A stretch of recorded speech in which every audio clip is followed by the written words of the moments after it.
ഇതിൽ പങ്കെടുക്കുന്ന ആളുകൾ ജീവനോടെ തിരിച്ചു വരും എന്നുള്ളതിന് യാതൊരു ഉറപ്പുമില്ല. അതുമാത്രമല്ല, പോലീസിൻ്റെ ക്രൂരമായ മൃഗീയമായ മർദ്ദനങ്ങളുണ്ടാവും. നിങ്ങൾക്ക് എന്തൊക്കെ സംഭവിക്കും എന്നുള്ളതിനെ സംബന്ധിച്ച് യാതൊരു ഉറപ്പില്ല.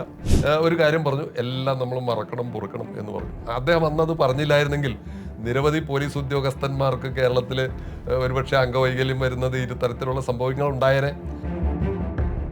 ഇത് ഈ സമരത്തിൽ പങ്കെടുക്കാത്ത CPM തയ്യാറായി മുന്നോട്ട് വന്നു എന്നുള്ളത് അതിപ്പോൾ അങ്ങനെ ആരും പറഞ്ഞു കേൾക്കുന്നില്ല. വരണത് വരട്ടെ എന്നുള്ള നമുക്ക് സംഘത്തിൻ്റെ ഇന്ന് കിട്ടിയിട്ടുള്ള ആ ഒരു ആത്മവിശ്വാസവും ആദർശവും ഒക്കെ വെച്ചുകൊണ്ട് നമ്മൾ ഈ സമരത്തിൽ പങ്കെടുത്തു. മുഖ്യമന്ത്രി ശ്രീ പിണറായി വിജയൻ അദ്ദേഹത്തിനെ ഞങ്ങൾ കണ്ടിരുന്നു, നിവേദനം കൊടുത്തിരുന്നു. അദ്ദേഹത്തിനോട് ഞങ്ങൾ പറഞ്ഞു കൂടുതലൊന്നും പറയണ്ടല്ലോ, അദ്ദേഹം ജയിലിൽ കിടന്ന ആളാണ്. ആ സമയത്ത് 4 ദിവസക്കാലം ലോക്കപ്പിലിട്ട് അദ്ദേഹത്തിനെ ചവിട്ടിക്കൂട്ടിയതാണ് പോലീസ്. ഈ വിഷയത്തിൽ സംസ്ഥാന ഗവൺമെൻറ് ഒന്നും ചെയ്യാൻ ഉദ്ദേശിക്കുന്നില്ല എന്ന്. അതിൻ്റെ ഞങ്ങൾക്ക് മനസ്സിലായ കാരണം, അവർ ലിസ്റ്റ് എടുത്ത് നോക്കിയപ്പോൾ ഈ സമരത്തിൽ പങ്കെടുത്ത ആളുകളിൽ ഏതാണ്ട് 8000 ശിഷ്ടം പേര് RSS BJP പ്രവർത്തകന്മാരാണ്. ബാക്കി പോയിട്ട് അവരുടെ ആളുകൾ 500 പേര് പ്രിവെൻറ്റീവ് അറസ്റ്റുകാരാണ്. അവർക്ക് അറിയേണ്ടിയിരുന്നത് ഭാസ്കറാവു എവിടെയാണ്, ഭാസ്കറാവിനെ എവിടെ കിട്ടണം എന്നൊക്കെയുള്ള നിലയ്ക്ക് അദ്ദേഹത്തിനെ മാറി മാറി ഏതാണ്ട് 16 ദിവസക്കാലം അദ്ദേഹത്തിനെ തുടർച്ചയായിട്ട് മർദ്ദിച്ചു. ഒലക്കയുടെ 2 അറ്റത്തും 2 പോലീസുകാർ നിന്നിട്ട് ഇതിങ്ങനെ അമർത്തി, അതായത് അവരുടെ ഉദ്ദേശം നമ്മുടെ ഈ മസിൽസ്, തൊടയുടെ മസിൽസ് ഉടച്ചു കളയാന്നുള്ളതാണ്. അങ്ങനെ ഏറെക്കുറെ 16 ദിവസക്കാലത്തെ ക്രൂരമായ മർദ്ദനമുറകൾ കഴിഞ്ഞതിന് ശേഷം അദ്ദേഹം മരിക്കും എന്നുള്ളൊരു ഘട്ടത്തിലാണ് അദ്ദേഹത്തിന് അവർ ജയിലിലേക്ക് ആക്കിയത്. നിന്റെ തോക്ക് എവിടെ നിന്നാണ് ചോദിക്കുന്നത്. അപ്പോൾ അയാൾ പറഞ്ഞു, ഞാൻ MGRൻ്റെ സിനിമയിലാണ് തോക്ക് കണ്ടേക്കണത്, MGR MNMR തമ്മിലുള്ള ഫൈറ്റിലാണ് ഞാൻ തോക്ക് കണ്ടേക്കണത്, എനിക്ക് തോക്കിനെ കുറിച്ച് അതല്ല, നിന്റെ കയ്യിൽ തോക്കുണ്ട്. വളരെ വളരെ കഷ്ടം തോന്നുന്ന തരത്തിലുള്ള ജീവിത രീതി ഇന്ന് അവർ നയിച്ചുകൊണ്ടിരിക്കുക. പക്ഷേ അവരൊക്കെ ഈ ഒരു ആദർശത്തിൻ്റെ പുറത്ത്, RSS എന്നുള്ള പ്രസ്ഥാനത്തിൻ്റെ പുറത്ത്, അതും ഈ രാജ്യത്തിൻ്റെ, ഞങ്ങൾ ഈ രാജ്യത്തിൻ്റെ സന്താനങ്ങളാണ് എന്നുള്ള നിലയ്ക്ക് അവരൊക്കെ ഇതൊക്കെ സഹിച്ച് ജീവിക്കുവാണ്. വളരെ ക്രൂരമായിട്ട് മർദ്ദിച്ചു എന്ന് മാത്രമല്ല, തോക്കിൻ്റെ പാത്തി കൊണ്ട് അദ്ദേഹത്തിൻ്റെ നട്ടലിന് അവർ ഇടിച്ച്, ഒരാളല്ല ഇടിക്കുന്നത്, പാത്തി കൊണ്ട് 2 പേര് അത്രയ്ക്കും ബലം കൊടുത്ത് മർദ്ദിച്ച് അദ്ദേഹത്തിന് മർദ്ദനമേറ്റു.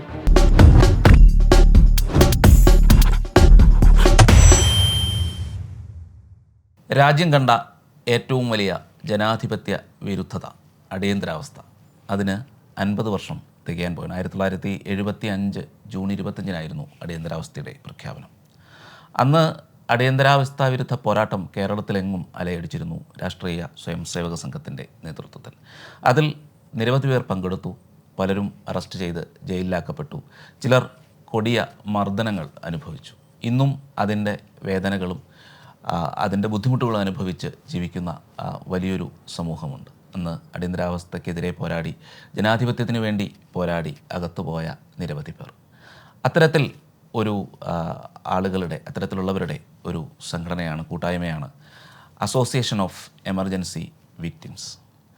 ഈ സംഘടനയുടെ സംസ്ഥാന ജനറൽ സെക്രട്ടറി R. മോഹനാണ് ഇന്ന് നമുക്കിപ്പോൾ ഉള്ളത്. അന്നത്തെ അടിയന്തരാവസ്ഥ വിരുദ്ധ പോരാട്ടവും അനുഭവിച്ച കഷ്ടപ്പാടുകളും ഇന്ന് ഭരണഘടന ഉയർത്തിക്കാട്ടി സംവിധാനം എന്ന് ഉച്ചത്തിൽ പറയുന്നവർ, അവരുടെ രാഷ്ട്രീയ സംഘടന അന്ന് നടത്തിയ ജനാധിപത്യ വിരുദ്ധത, ജനാധിപത്യ ധ്വംസനം, അതിനെതിരെ പോരാടിയ നിരവധി പേർ, അവരുടെ അനുഭവങ്ങളുടെ കഥ, അവരനുഭവിക്കുന്ന കഷ്ടപ്പാടുകളുടെ അതിൻ്റെ വിവരണം, എങ്ങനെയാണ് ഈ അടിയന്തരാവസ്ഥ വിരുദ്ധ പോരാട്ടം രാഷ്ട്രീയ സ്വയംസേവക സംഘം കൊണ്ടുപോയത്, അതിനെപ്പറ്റിയാണ് ശ്രീ R. മോഹൻ നമ്മളോട് പറയുന്നത്. നമസ്കാരം. ഈ അടിയന്തരാവസ്ഥയുടെ 50-ാം വാർഷികം വരികയാണ്. അതായത് 75-ൽ ഇന്ന് സംവിധാനം എന്ന് പറയുന്നവർ ചെറിയ ഭരണഘടനയൊക്കെ പാർലമെൻറ്റിൽ ഉയർത്തിപ്പിടിക്കുന്നു. ഇങ്ങനെയൊക്കെ ചെയ്തവരുടെ പാർട്ടിയും അവരുടെ ആ ഒരു കുടുംബവും ഒക്കെ ചേർന്ന് നടത്തിയ ഒരു ഭരണഘടനാ വിരുദ്ധത, ഒരു അത്രത്തോളം പൗരന്മാരുടെ അവകാശങ്ങളെ ചവിട്ടിമെതിച്ചുകൊണ്ട് ചെയ്ത 75-ലെ അടിയന്തരാവസ്ഥ. അന്ന് RSSൻ്റെ നേതൃത്വത്തിലുള്ള സത്യഗ്രഹത്തിൽ പങ്കെടുത്ത് അറസ്റ്റ് വരിച്ച് മർദ്ദനമേറ്റ് ജയിലിലായ ആളാണ് അങ്ങ്. ഈ അസോസിയേഷൻ ഓഫ് എമർജൻസി വിക്ടിംസ് എന്നൊരു സംഘടന കഴിഞ്ഞ 2015-ൽ ഉയർന്നു വന്നു, അങ്ങനെ ഒന്ന് രൂപീകരിക്കപ്പെട്ടു. എന്തൊക്കെയാണ് ഇങ്ങനെയൊരു സംഘടന രൂപീകരിക്കപ്പെട്ടതിലേക്കും അടിയന്തരാവസ്ഥയുടെ ആ ഒരു നാളുകളെക്കുറിച്ചുമുള്ള ഓർമ്മകൾ ഒന്ന് പങ്കുവെക്കാം. 1975 ജൂൺ മാസം 25-ാം തീയതി അർദ്ധരാത്രി അന്നത്തെ പ്രധാനമന്ത്രി ഇന്ദിരാഗാന്ധി നമ്മുടെ രാജ്യത്തൊരു അടിയന്തരാവസ്ഥ പ്രഖ്യാപിച്ചു. ആ അടിയന്തരാവസ്ഥ പ്രഖ്യാപിക്കാനുണ്ടായ പ്രധാനമായ 2 കാരണങ്ങൾ, ഒന്ന് ഇന്ദിരാഗാന്ധി, അഴിമതി നിറഞ്ഞ ഇന്ദിരാഗാന്ധിയുടെ ഗവൺമെൻറ്റിനെതിരായിട്ട് ശ്രീ ജയപ്രകാശ് നാരായണൻ്റെ നേതൃത്വത്തിൽ രാജ്യവ്യാപകമായ പ്രക്ഷോഭണ പരിപാടികൾ നടന്നിരുന്നു. അത് പ്രധാനമായിട്ടും ഗുജറാത്തിൽ നിന്നാണ് തുടങ്ങിയത്. അതിനുശേഷം അത് ബീഹാറിലേക്ക് പടർന്നു. അങ്ങനെ വിദ്യാർത്ഥി പ്രക്ഷോഭം വളരെ ശക്തമായി രാജ്യത്ത് ആകമാനം കത്തിപ്പടരും എന്നുള്ളൊരു സാഹചര്യം ഒന്ന്. രണ്ടാമത് ഈ ഇങ്ങനെയുള്ള ഒരു സാഹചര്യം നിലനിൽക്കുന്ന സമയത്ത് തന്നെ ഇന്ദിരാഗാന്ധിക്കെതിരായിട്ട് തെരഞ്ഞെടുപ്പിൽ മത്സരിച്ച സോഷ്യലിസ്റ്റ് പാർട്ടിയുടെ നേതാവ് ശ്രീ രാജ്നാരായണൻ, അദ്ദേഹം ഇന്ദിരാഗാന്ധി നടത്തിയ തെരഞ്ഞെടുപ്പ് അഴിമതിയെ സംബന്ധിച്ച് അലഹബാദ് ഹൈക്കോടതിയിൽ കൊടുത്ത ഒരു കേസ്, അതിൻ്റെ വിധി വന്നു. ആ വിധി പ്രകാരം ശ്രീമതി ഇന്ദിരാഗാന്ധിക്ക് എതിരായിട്ടുള്ള ആ വിധി വരാൻ പോകുന്ന 6 വർഷക്കാലത്തേക്ക് ഇന്ദിരാഗാന്ധി അവരുടെ തെരഞ്ഞെടുപ്പ് റദ്ദാക്കി. വരുന്ന 6 വർഷത്തേക്ക് അവർക്ക് തെരഞ്ഞെടുപ്പിൽ മത്സരിക്കാൻ സാധിക്കില്ല എന്നുള്ള നിലയിലുള്ള വളരെ സുപ്രധാനമായിട്ടുള്ള അലഹബാദ് ഹൈക്കോടതിയുടെ വിധി വന്നു. ഈ 2 കാരണങ്ങൾ വന്ന സമയത്താണ് ശ്രീമതി ഇന്ദിരാഗാന്ധി ഭരണഘടനയെ പോലും കാറ്റിൽ പറത്തിക്കൊണ്ട് ഭരണഘടനയിൽ 352 വകുപ്പ് റദ്ദാക്കിക്കൊണ്ട് അടിയന്തരാവസ്ഥ പ്രഖ്യാപിച്ചത്. ജൂൺ 25 അർദ്ധരാത്രിയാണ് അടിയന്തരാവസ്ഥ പ്രഖ്യാപിച്ചത്. നേരം വെളുക്കുന്നതിന് മുൻപ് തന്നെ രാജ്യത്തെ പ്രതിപക്ഷ നേതാക്കളെ എല്ലാവരെയും കൽത്തുറുങ്കിൽ അടച്ചു. പത്രമാരണ നിയമം നടപ്പിലാക്കി. പത്രമാധ്യമങ്ങൾക്ക് ഗവൺമെൻറ് എന്ത് പറയുന്നോ അത് മാത്രമേ എഴുതാൻ പാടുള്ളൂ എന്നുള്ള നിലയ്ക്ക് നിയമം കൊണ്ടുവന്നു. അതോടൊപ്പം തന്നെ 2 കരിനിയമങ്ങൾ അവർ കൊണ്ടുവന്നു. ഒന്ന് പ്രധാനമായിട്ടും ഒന്ന് മിസ എന്ന് പറയുന്നത് MISA മിസ എന്ന് പറഞ്ഞാൽ maintenance of internal security act എന്ന് പറയുന്നൊരു നിയമം. അതിൽ വളരെ എടുത്തു പറയേണ്ട ഒരു പ്രത്യേകത, നമ്മുടെ രാജ്യത്ത് നിലനിൽക്കുന്ന ജനാധിപത്യ ക്രമം അനുസരിച്ച് നിലനിൽക്കുന്ന ക്രിമിനൽ നിയമം അനുസരിച്ച് ഒരു കൊലപാതകിയെ പോലും കൊലക്കുറ്റം ചെയ്താൽ പോലും അയാളെ അറസ്റ്റ് ചെയ്താൽ 24 മണിക്കൂറിന് മുമ്പ് കോടതിയുടെ മുമ്പിൽ ഹാജരാക്കണം എന്നുള്ള നിയമം നിലവിൽ നിൽക്കെ, മിസ പ്രകാരം ഒരാളെ അറസ്റ്റ് ചെയ്താൽ വർഷങ്ങളോളം അയാളെ കോടതിയിൽ ഹാജരാക്കാതെ ജയിലിൽ പാർപ്പിക്കാം. ഒരു കോടതിയുടെ മുൻപിലും ഹാജരാക്കേണ്ടതില്ല എന്നുള്ള നിലയ്ക്ക് മിസ എന്ന് പറയുന്നൊരു കരിനിയമം ഉണ്ടാക്കി. രണ്ടാമത്തെ ഒരു നിയമം DIR എന്ന് പറയുന്ന ഡിഫൻസ് ഓഫ് ഇന്ത്യ റൂൾസ് എന്ന് പറയുന്നൊരു കരിനിയമം അതുണ്ടാക്കി. ഈ 2 കരിനിയമങ്ങൾ കൂടി ഉണ്ടാക്കിക്കൊണ്ടാണ് അടിയന്തരാവസ്ഥ എന്നുള്ള ആ ഒരു അവസ്ഥയെ ഇന്ദിരാഗാന്ധി കൈകാര്യം ചെയ്തത്.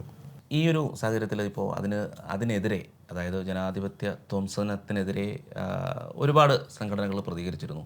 പക്ഷെ പലപ്പോഴും അതൊരു പ്രവർത്തന പദ്ധതിയിലേക്ക് കൊണ്ടുവന്നത് വളരെ കുറച്ച് സംഘടനകളായിരുന്നു.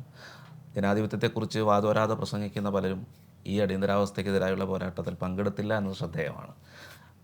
എന്താണ് അക്കാലത്തെ ഒരവസ്ഥ, നേരിട്ട് പങ്കെടുത്ത ഒരാളെന്ന നിലയിൽ? ഇതിൽ പ്രധാനമായിട്ടും അന്നത്തെ പ്രതിപക്ഷ കക്ഷികളെല്ലാവരും കൂടെ ചേർന്ന് ജയപ്രകാശ് നാരായണൻ്റെ നേതൃത്വത്തിൽ സംഘം RSS മുൻകൈ എടുത്തുകൊണ്ട്, RSSും ഇന്നത്തെ BJPയുടെ അന്നത്തെ രൂപം ഭാരതീയ ജനസംഘം എന്നായിരുന്നു.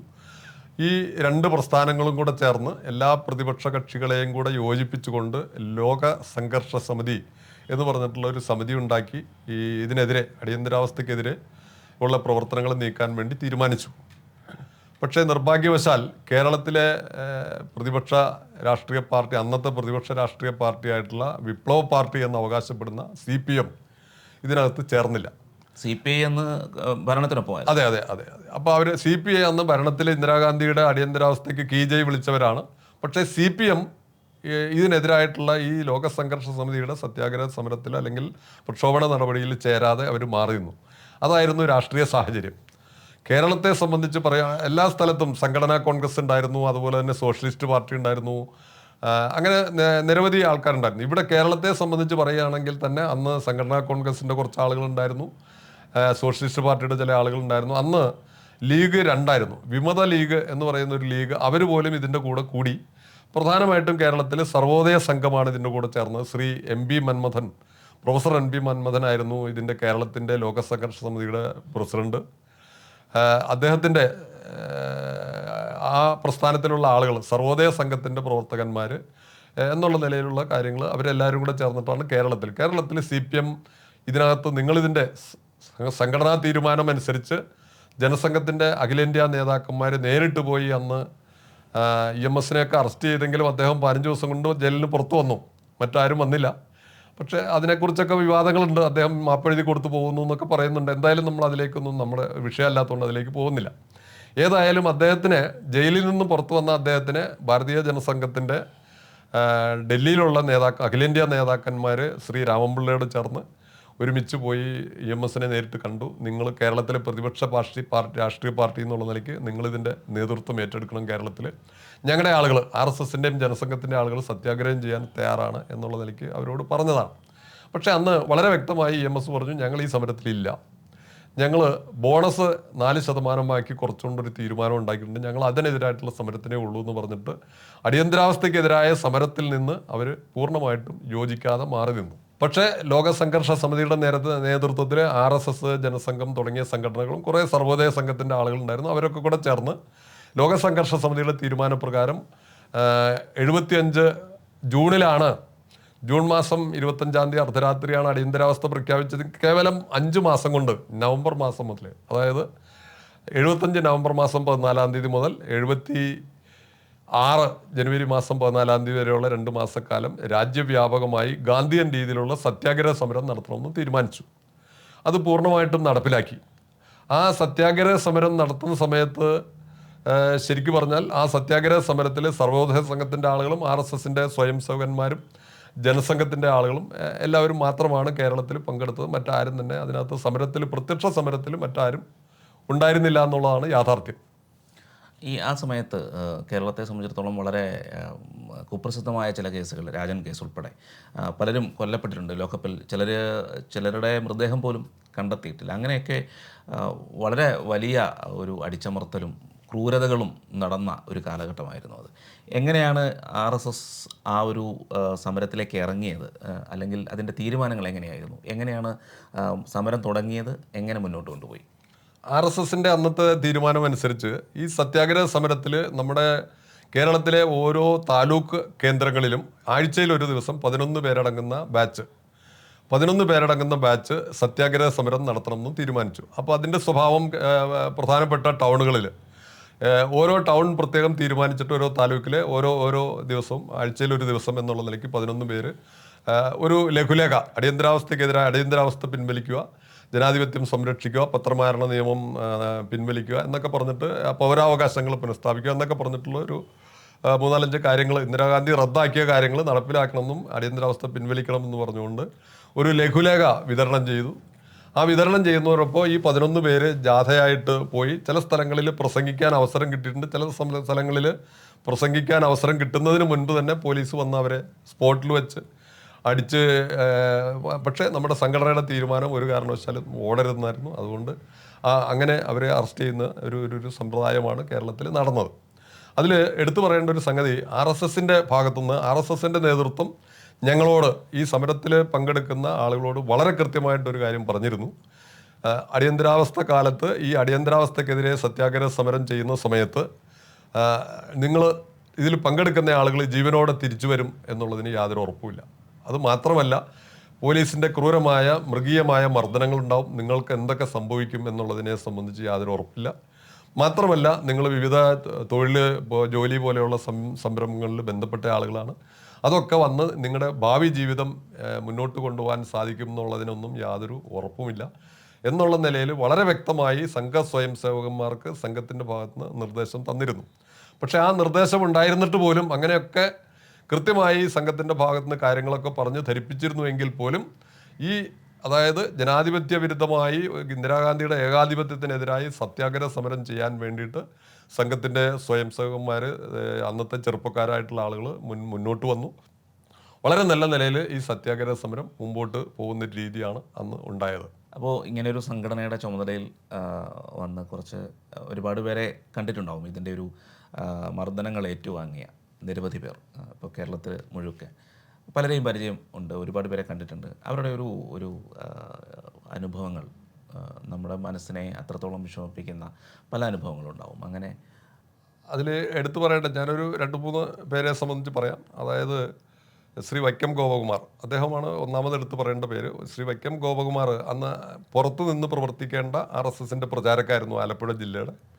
അദ്ദേഹത്തിനെ അതായത് അന്ന് സംഘത്തിൻ്റെ ഒരു രഹസ്യ ബൈഠക്ക് ആലപ്പുഴ ജില്ലയിൽ നടന്നിരുന്നു.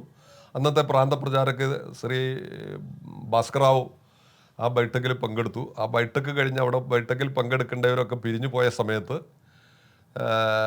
അപ്പോഴേക്കും ഈ ബൈഠക്ക് കൂടിയ സ്ഥലത്തെ ആ വീടിൻ്റെ ഒരു 4 വീട് അപ്പുറത്തുള്ള ഒരു യൂത്ത് കോൺഗ്രസ്സുകാരൻ അദ്ദേഹത്തിന് ഇവിടെ ഇങ്ങനെ അറസ്റ്റുകാരെന്തോ യോഗം കൂടിയിട്ടുണ്ടെന്ന് പറഞ്ഞിട്ട് രഹസ്യ യോഗം കൂടിയിട്ടുണ്ടെന്ന് പറഞ്ഞ് പോലീസിന് ഒറ്റുകൊടുത്തു.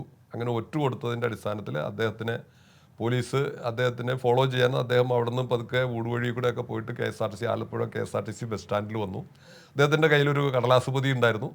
അദ്ദേഹം ആദ്യം കയറിയ ബസ്സിൻ്റെ അകത്ത് സീറ്റിൻ്റെ അടിയിലേക്ക് ആ കടലാസ് പൊതി തള്ളിയിട്ടിട്ട് വേറൊരു ബസ്സിൽ കയറി.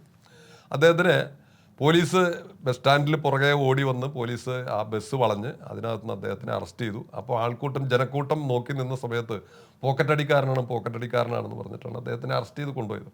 അദ്ദേഹത്തിനെ അറസ്റ്റ് ചെയ്ത് കൊണ്ടുപോയിട്ട് അന്ന് അവിടെ ആലപ്പുഴയിലുള്ള ഒരു രഹസ്യ കേന്ദ്രത്തിൽ കേരളത്തിൽ ഏതാണ്ട് 18ഓളം കോൺസെൻട്രേഷൻ ക്യാമ്പുകൾ ഉണ്ടായിരുന്നു. ആളുകളെ മർദ്ദനത്തിന് വിധേയമാക്കാം. പോലീസ് സ്റ്റേഷനല്ല, അതിനുവേണ്ടി ഒരു പ്രത്യേക വീട് വാടകയ്ക്കെടുത്ത് അതിനുള്ളൊരു തയ്യാറെടുപ്പ് അദ്ദേഹത്തിന് ഏൽക്കേണ്ടി വന്ന് അദ്ദേഹം പറഞ്ഞു കേട്ടാൽ നമുക്കൊക്കെ വളരെ സങ്കടം വരുന്ന രീതിയിൽ. അതായത് അദ്ദേഹത്തിനെ ഒരു മുറിയുടെ അകത്ത് ഒറ്റയ്ക്ക് ഫാൻ അഴിച്ചു മാറ്റിയിട്ട് ഫാനിൻ്റെ ഹുക്കിലേക്ക് ഒരു കയറിട്ടിട്ട് അദ്ദേഹത്തിൻ്റെ 2 കൈകളും കെട്ടി മുകളിലേക്കാക്കി അദ്ദേഹത്തിനെ പൂർണ്ണ നഗ്നനാക്കി നിർത്തി.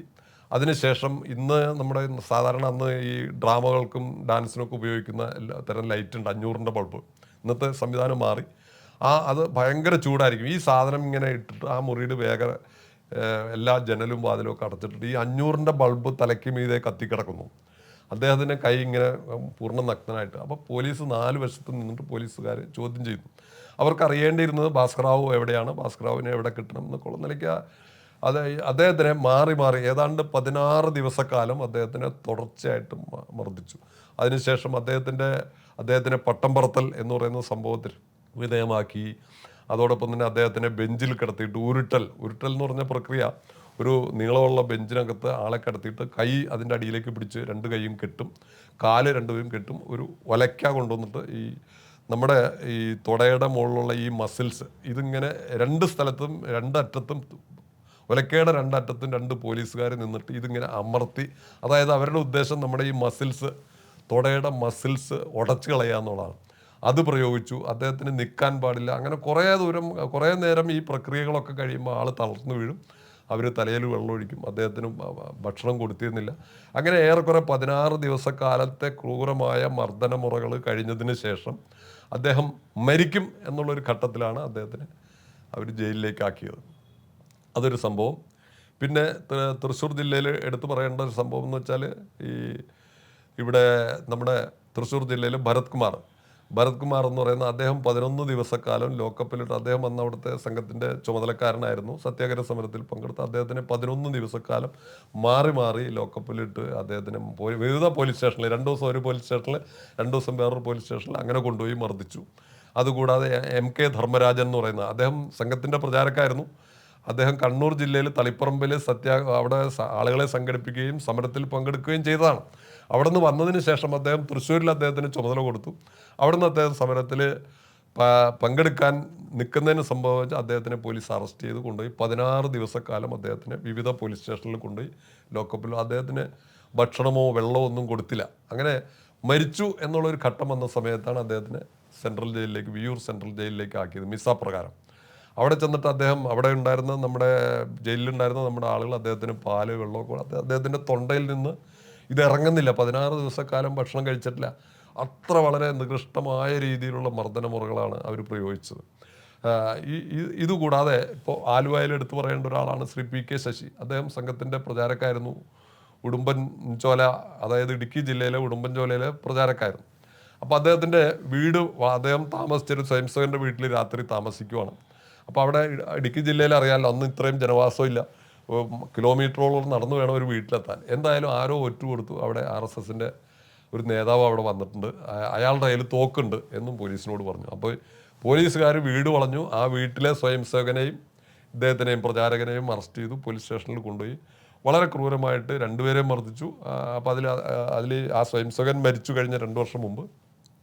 ശ്രീ PK ശശി ഇപ്പോഴും ഉണ്ട്. അദ്ദേഹത്തിനെ വളരെ ക്രൂരമായിട്ട് മർദ്ദിച്ചു എന്ന് പറയാൻ കാരണം അദ്ദേഹത്തിനോട് പോലീസുകാർ ചോദിക്കുന്നത് തോക്കെവിടെ, നിന്റെ തോക്കെവിടെ എന്നാണ് ചോദിക്കുന്നത്. അപ്പോൾ അയാൾ പറഞ്ഞു, ഞാൻ MGRന്റെ സിനിമയിലാണ് തോക്ക് കണ്ടേക്കണത്, MGR MN നമ്പ്യാർ തമ്മിലുള്ള ഫൈറ്റിലാണ് ഞാൻ തോക്ക് കണ്ടേക്കണത്, എനിക്ക് തോക്കിനെ കുറിച്ച് അതല്ല, നിന്റെ കയ്യിൽ തോക്കുണ്ട്, അതെവിടെയാണ് സൂക്ഷിച്ചിരിക്കുന്നത് എന്ന് പറഞ്ഞാൽ അത് ചോദിച്ചിട്ട് അദ്ദേഹത്തിനെ ലോക്കപ്പിലിട്ട് വളരെ ക്രൂരമായിട്ട് മർദ്ദിച്ചു. എന്ന് മാത്രമല്ല തോക്കിൻ്റെ പാത്തി കൊണ്ട് അദ്ദേഹത്തിൻ്റെ നട്ടലിന് അവർ ഇടിച്ച്, ഒരാളല്ല ഇടിക്കണത്, പാത്തി കൊണ്ട് 2 പേര് അത്രയ്ക്കും ബലം കൊടുത്ത് മർദ്ദിച്ച് അദ്ദേഹത്തിന് മർദ്ദനമേറ്റു.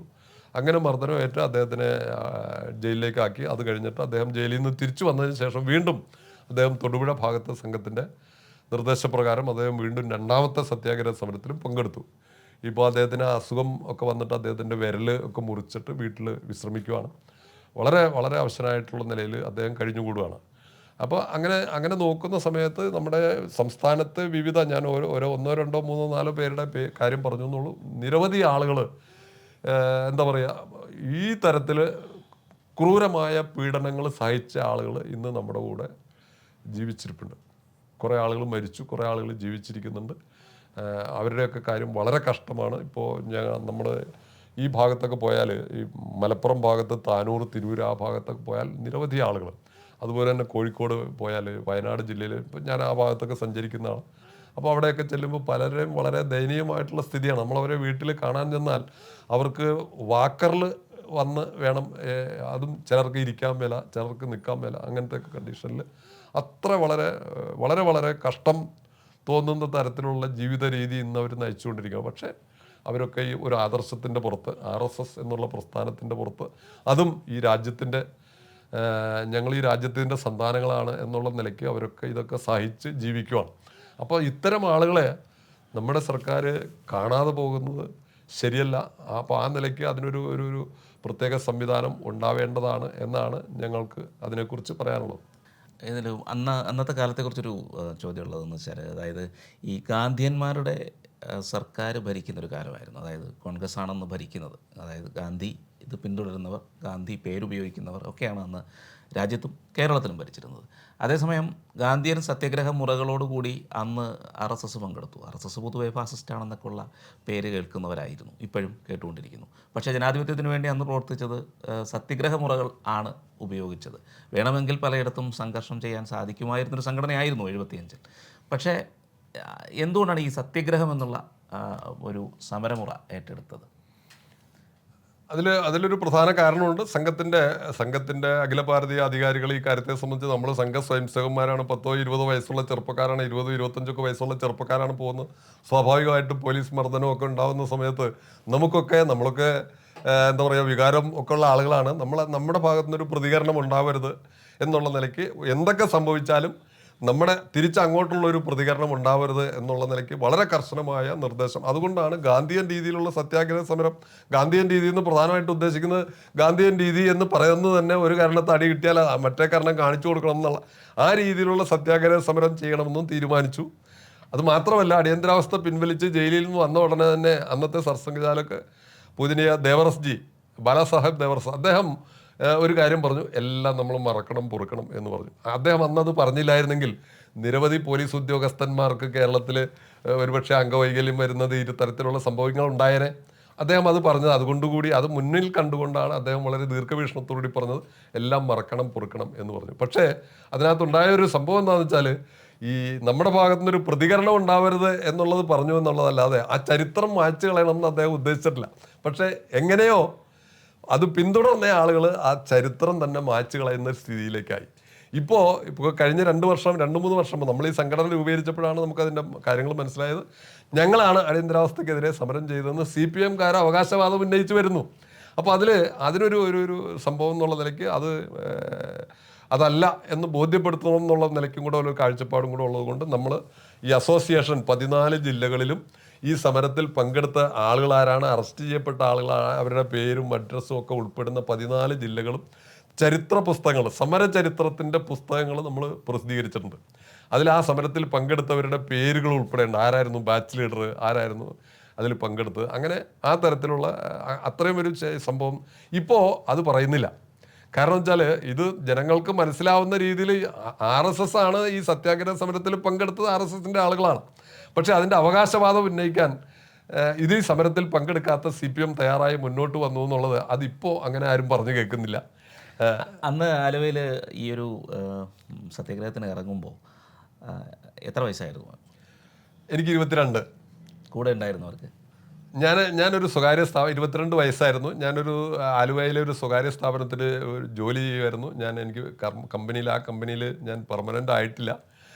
പെർമനൻ്റ് ആകാൻ ഒരു വർഷവും കൂടെ കഴിയണമായിരുന്നു. പക്ഷേ തിരിച്ചു എൻ്റെ അടുത്ത് ഞാൻ ആ സമരത്തിൽ പങ്കെടുത്തിട്ട് തിരിച്ചു വന്നാൽ എനിക്ക് ജോലി ഉണ്ടാവില്ല എന്നുള്ള കാര്യം ഉറപ്പാണ്. എൻ്റെ വീട്ടിലെ കാര്യങ്ങൾ അപകടത്തിലാവും. പക്ഷേ വരണത് വരട്ടെ എന്നുള്ള നമുക്ക് സംഘത്തിൻ്റെ ഇന്ന് കിട്ടിയിട്ടുള്ള ആ ഒരു ആത്മവിശ്വാസവും ആദർശവും ഒക്കെ വെച്ചുകൊണ്ട് നമ്മൾ ഈ സമരത്തിൽ പങ്കെടുത്തു. ഏതായാലും 5-6 മാസം കഴിഞ്ഞപ്പോൾ ജോലിയിൽ തിരിച്ച് കയറാൻ സാധിച്ചു. കാരണം അപ്പോഴത്തേക്കും ഗാന്ധി ഗവൺമെൻറ് അവിടുന്ന് ഇന്ദിരാഗാന്ധി ഗവൺമെൻറ്റിനെ നിഷ്കാസനം ചെയ്യപ്പെട്ടു എന്നുള്ളത് കൊണ്ട് അത് ചെയ്യാൻ സാധിച്ചു. നേരത്തെ ഒരു ചോദ്യം, ഇതിൽ ഈ സമരത്തിൽ പങ്കെടുത്ത ആളുകളെക്കുറിച്ചും കൂടെ ഒന്ന് പറയാതിരിക്കണം. ഇതിൽ പ്രധാനമായിട്ടും സ്ത്രീകളുടെ സത്യാഗ്രഹ സമരങ്ങൾ നടന്നു. അപ്പോൾ അതിൽ ഒരു പ്രധാനമായിട്ടും പറഞ്ഞാൽ 5 ജില്ലകളിൽ, അതായത് എറണാകുളം ജില്ലയിൽ സ്ത്രീകളുടെ സത്യാഗ്രഹ സമരം ഉണ്ടായിരുന്നു. എറണാകുളം ജില്ലയിൽ ആലുവയിൽ സീതാലക്ഷ്മി അമ്മ എന്ന് പറയുന്ന അവരുടെ നേതൃത്വത്തിൽ ഉദ്യോഗമണ്ഡലിൽ ഏലൂരിലാണ് ഒരു സത്യാഗ്രഹ സമരം നടന്നത്. ഏതാണ്ട് 32ഓളം ആളുകൾ അതിലെത്തി പങ്കെടുത്തു. പോലീസ് വളരെ വളരെ നികൃഷ്ടമായ രീതിയിൽ എല്ലാവരെയും അവരെ അറസ്റ്റ് ചെയ്തില്ല. അതിന് പകരം പോലീസ് വന്നിറങ്ങിയിട്ട് ചൂരലുകൊണ്ട് അടിച്ചു, പുരുഷ പോലീസാണ്, സ്ത്രീ പോലീസല്ല, ചൂരലുകൊണ്ട് അടിച്ചു ഓടിച്ച് ഇവർ ഓടി വീണു. കുറേ പേരുടെ കാലും മുട്ടുമൊക്കെ പൊട്ടി. അങ്ങനെ ഇവർ ഏതാണ്ട് ഒരു 1/4 കിലോമീറ്റർ ദൂരം ഓടിപ്പോകുന്ന ഒരു സ്ഥിതി ഉണ്ടായിരുന്നു. അതിൻ്റെ സമയം എന്തായിരുന്നു എന്ന് വെച്ചാൽ ആ സമരത്തിൻ്റെ നമ്മൾ തിരഞ്ഞെടുത്ത സമയത്തിൻ്റെ ഒരു പ്രത്യേകത വൈകുന്നേരം 4 മണിക്കാണ്. വൈകുന്നേരം 4 മണിക്ക് ഫാക്ടറി ജംഗ്ഷനിലാണ് സമരം. ഫാക്ടറി ജംഗ്ഷനിലെ സമരം എന്ന് പറഞ്ഞാൽ HIL 4 മണിക്ക് ഷിഫ്റ്റ് കഴിഞ്ഞ് ഇറങ്ങിയ ആളുകൾ, IRE 4 മണിക്ക് ഷിഫ്റ്റ് കഴിഞ്ഞ്, FACT ഷിഫ്റ്റ് കഴിഞ്ഞ് ഇറങ്ങിയ ആളുകൾ, ഇങ്ങനെ ഏതാണ്ട് 10,000 ആളുകൾ ജോലി കഴിഞ്ഞ് വൈകുന്നേരം 4 മണിക്ക് ഷിഫ്റ്റ് ഡ്യൂട്ടി കഴിഞ്ഞ് പുറത്തേക്ക് ഇറങ്ങി വരുന്ന ആ സമയത്താണ് ഈ ആളുകളുടെ സത്യാഗ്രഹ സമരം ഉണ്ടായത്. അതിന് വലിയ പ്രചാരം കിട്ടി. അന്നത്തെ ട്രേഡ് യൂണിയൻ നേതാവായിട്ടുള്ള ശ്രീ SCS മേനോൻ തന്നെ ഇത് കണ്ടിട്ട് പോലീസ് നിങ്ങൾ എന്ത് തോന്നിവാസമായി കാണിക്കണമെന്നൊക്കെ ചോദിച്ചിട്ട് അവരെ ശകാരിച്ചു. പക്ഷേ അതുകൊണ്ട് കാര്യമില്ലല്ലോ. അപ്പോൾ എന്തായാലും അങ്ങനത്തെ സമരം ഉണ്ടായി. ഇതുകൂടാതെ കോട്ടയം ജില്ലയിൽ സ്ത്രീകളുടെ സത്യാഗ്രഹ സമരം ഉണ്ടായിരുന്നു. പിന്നെ പാലക്കാട് ജില്ലയിലുണ്ടായിരുന്നു, തൃശ്ശൂർ ജില്ലയിലുണ്ടായിരുന്നു, ഗുരുവായൂർ ഭാഗത്ത് സ്ത്രീകളുടെ സത്യാഗ്രഹ സമരം ഉണ്ടായിരുന്നു.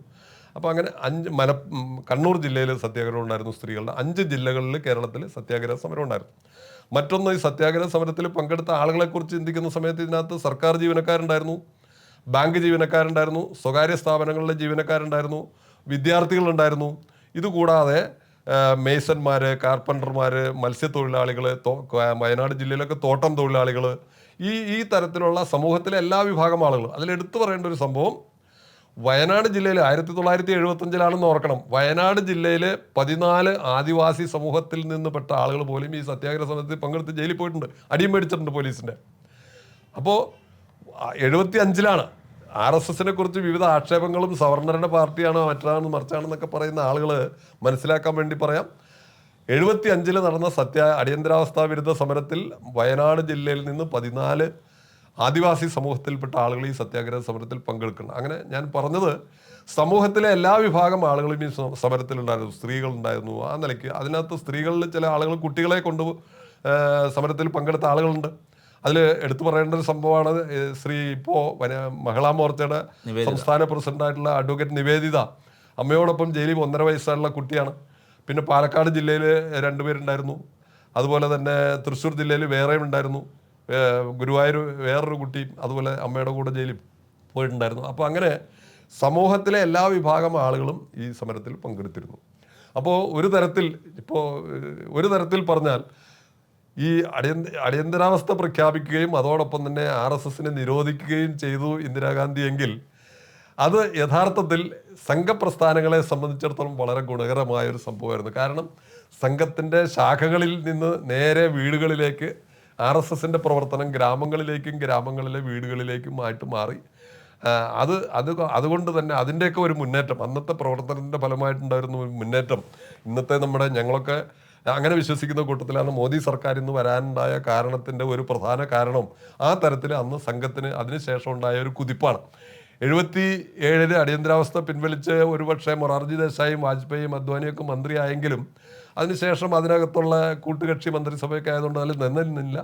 ഏതായാലും അന്നത്തെ സാഹചര്യം, അന്ന് അടിത്തറ പാകിയ അടിയന്തരാവസ്ഥ കാലത്ത് അതിനെതിരായിട്ട് നടന്ന സമരത്തിൽ അടിത്തറ പാകിയതിൻ്റെയും കൂടി ഫലമായിട്ടാണ് ഇന്നത്തെ നമ്മുടെ സർക്കാരിൻ്റെ പ്രഭാവം ഉണ്ടായിട്ടുള്ളത്. അപ്പോൾ ആ നിലയ്ക്ക് ഇതിനെ ഗവൺമെൻറ്റും ആ നിലയ്ക്ക് ഇതിനെ കാണേണ്ടതാണ് എന്നാണ് നമ്മുടെ അഭിപ്രായം. പൊതുവെ മറ്റ് സംസ്ഥാനങ്ങളിൽ പലയിടത്തും ഈ പെൻഷനും മറ്റ് ആനുകൂല്യങ്ങളും നൽകുന്നുണ്ടല്ലോ. അപ്പോൾ ഏതൊക്കെ സംസ്ഥാനങ്ങളാണ്? ഇപ്പോൾ കേരളത്തിൽ അങ്ങനെ കൊടുക്കേണ്ടി വന്നാൽ കൂടുതലും RSSകാർക്ക് കൊടുക്കണം എന്നുള്ള പ്രശ്നമാണോ അത്?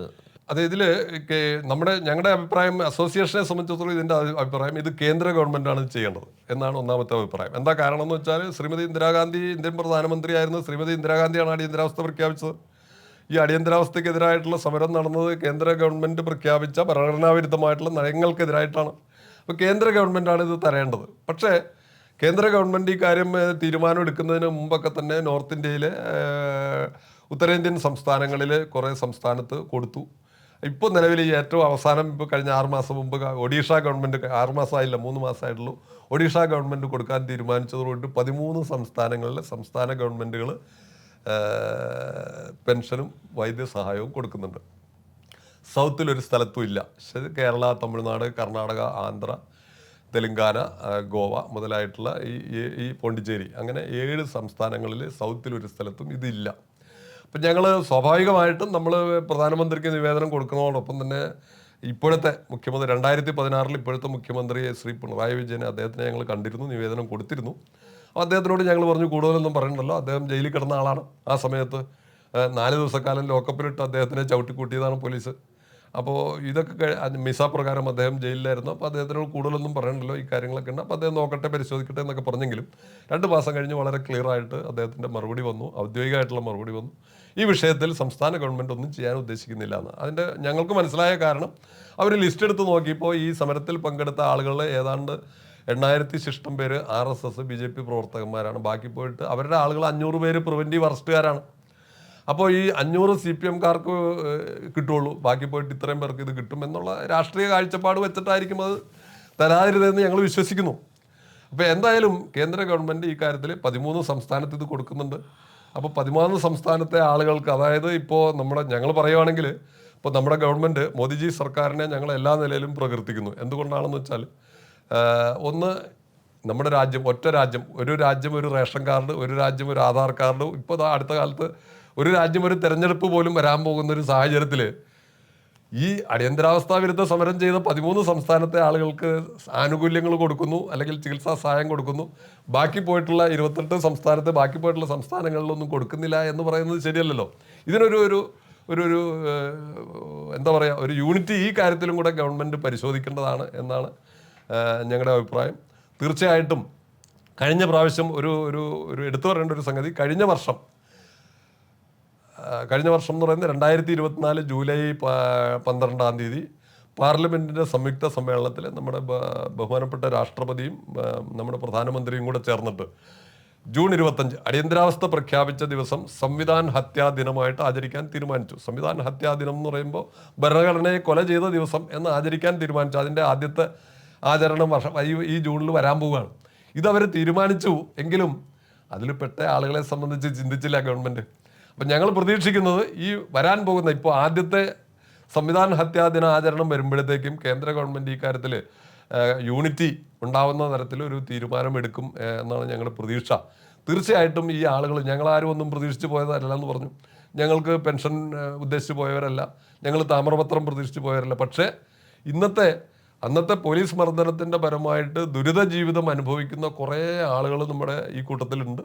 അവരെ സഹായിക്കുന്ന ഒരു നടപടി ഞങ്ങളെ സംബന്ധിച്ച് ഞങ്ങളുടെ സംഘടന മുൻകൈ എടുത്തുകൊണ്ട് RSSൻ്റെ ചില സേവാ ട്രസ്റ്റിൻ്റെ സഹായം കൊണ്ടും അതോടൊപ്പം തന്നെ അല്ലാത്ത ചില